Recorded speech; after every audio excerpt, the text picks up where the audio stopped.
So in their latest review for Indiana Jones, Dial of Destiny, it got a whopping 4 out of 10. Now, I'm more confident in James Mangold.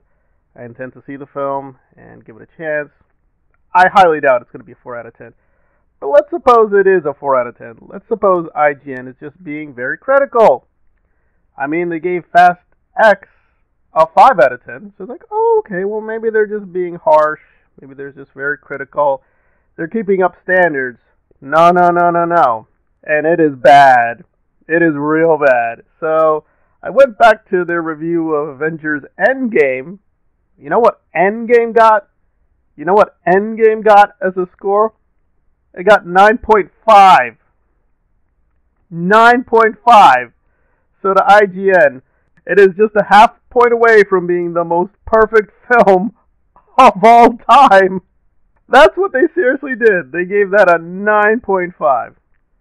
And of course, with Dune, you don't even want to know. With Dune, that got a 7 out of 10. Apparently, Dune is just never going to reach the Endgame standard of greatness. But don't you worry, it gets even more laughable, because with Antman and Wasp, want to be careful, this is a sequel, it's not Ant-Man 1, that got an 8.3. What is better than Dune? Endgame, Ant-Man, Captain Marvel, of course. So all these films are way better than Indiana Jones, Fast X, and Dune. And you can just keep listing the films one after the other. Now, it's well known that IGN has a very big MCU bias. That's the nicest thing you could say. Listen, it's a big corporation, you get it. They have to try to be easy with some of these big films. But really, these scores are just laughable. They don't make any sense. And the reasoning is so bad. Why is Endgame getting this big score?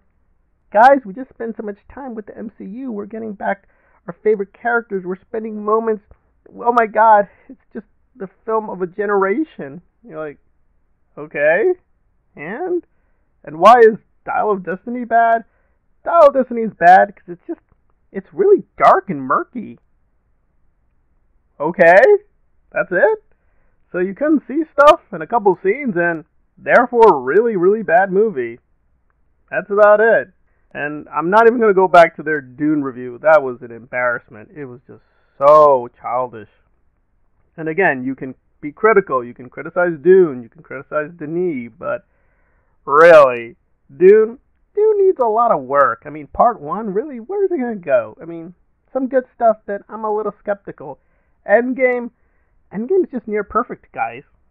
I mean, you'd have to be a hater to see problems with Endgame. Oh, and it gets really ridiculous because one of their issues with Dial of Destiny is, well, this whole time travel paradox, how does this work exactly?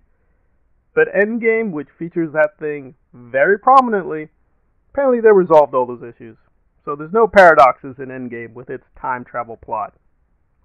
Well, I don't know for sure if Indiana Jones will have a time travel plot. I want to be careful, but, I think we know, yeah, it'll have some kind of aspect. But really, it's like, oh my God. IGN gave me a good laugh, because I just looked at that review and listened, and I was just like, this is too funny.